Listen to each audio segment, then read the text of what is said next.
There are different views about the nodes, and I always say you got to have an open mind. It's like there are different systems of astrology. You have Vedic, you have cosmobiology, you have draconic astrology, you have different types. And it doesn't mean that one type is the one that works and the others don't. They're just different types, and you do that type when you look at it. Now, there are different theories on the moon's nodes. My conflict tends to go to Martin Schulman's book because that was the only book on the nodes back in the 1980s. But there are other techniques in astrology and they all work. And I don't really differ from Schulman. I just have a different perspective on it. So I'm really agreeing with the other systems of astrology, of moon's node interpretation. It's just I have a different spin on it and I'm looking at it a very different way. And so and it's also observing this in my own life, being the journey of the prodigal child.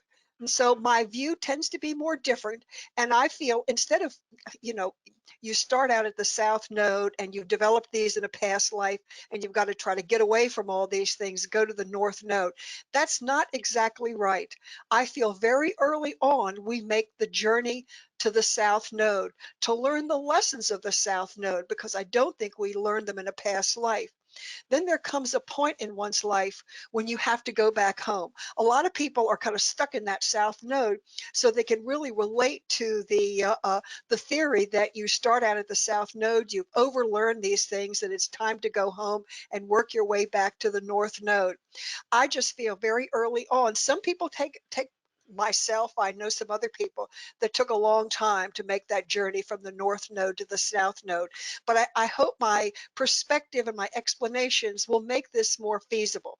You can use your other techniques, but try mine in your own chart and dealing with your own clients. Now, most people in the past have referred to Martin Schulman's books on the moon's node. That was kind of the Bible, and everybody takes that as the Bible, and this is the interpretation. Um, when I started to do this, I felt there was something wrong about this because I felt I was really moving towards my South Node. My South Node is in Capricorn. I'm disorganized. I had no responsibilities as a child. I grew up on a farm with my own pony. Um, and there came a point where I had to make a journey to that South Node in Capricorn. And then my life was filled with Capricorns who wanted me to be more responsible. You'll see this summary going on. And then there came a point, a turning point in my life, probably in the early 1990s, where I said, I'm tired of the cold. I'm tired of the Capricorn energy. I want to go home. And at that point, I started to attract a lot of water sign people who taught me about um, uh, uh, closeness, hugs, um, being able to show my feelings. And so that journey back home to the North Node, it really does take a long time. You don't integrate everything, but once you go back to the North Node, you've synthesized these two energies, the South Node and the North Node. You don't try to, well, get rid of that South Node. It's like can you take an eraser and erase Saturn out of your chart? You can't. It's in your chart and it has to be integrated. The North and South have to be integrated. And this journey from the North Node to the South Node back to the North Node is what I call the journey of the prodigal child. It's a journey to experience the not self, which is the South Node, and to integrate that into the true self, which is the North Node. I do find that that's why people feel that well you really are they're stuck in that South Node. They feel that yes I relate to this where I've learned everything the South Node, it's been such a part of my life most of my life, it's something I need to get rid of and try to make it way back to the North Node. They've already made that journey to the South Node. I'll use Queen Elizabeth is a good example of going to the North Node and back again, and I'll mention her chart later on. But they seem stuck in the South Node. But they've made that journey to the South Node to learn something that they wouldn't know how to handle normally.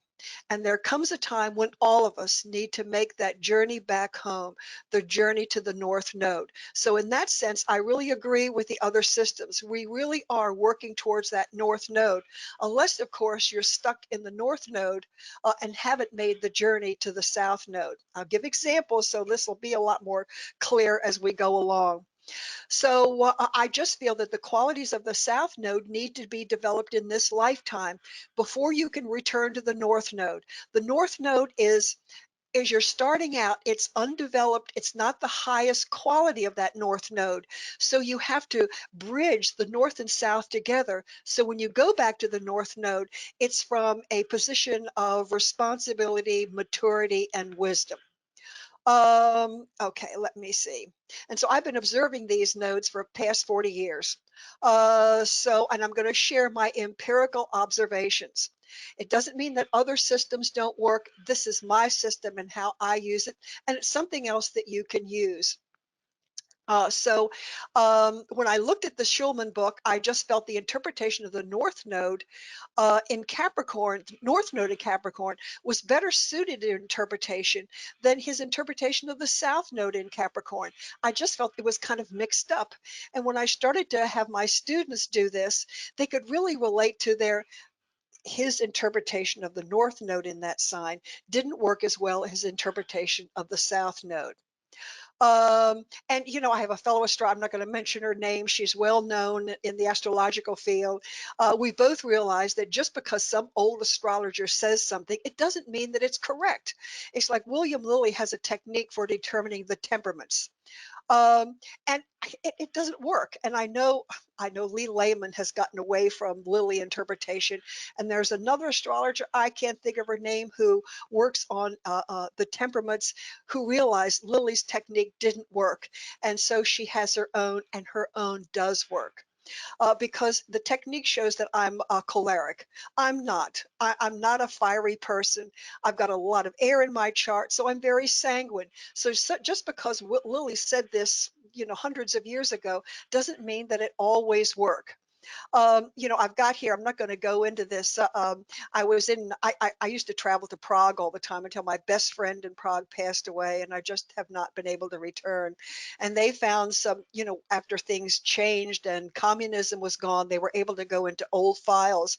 And they found this chart given for, I guess it was the Supreme Commander of the Habsburg monarchy, Wallenborg.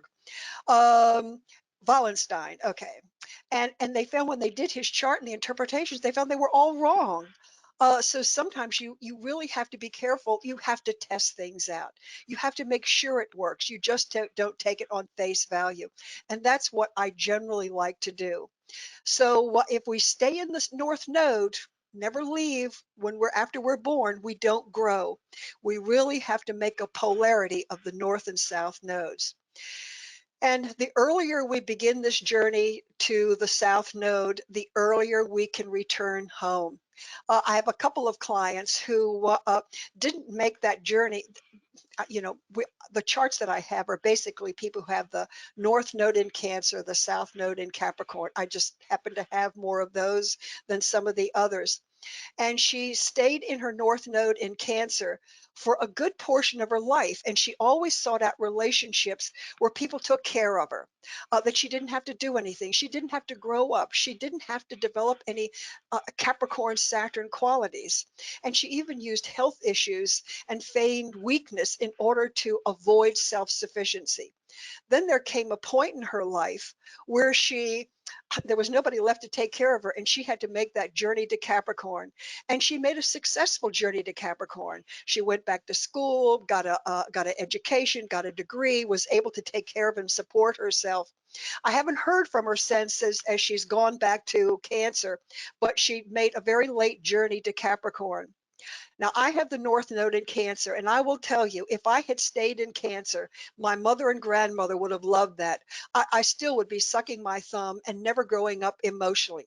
My mother and grandmother did not want me to grow up or go away. So early on, I guess it was more in college.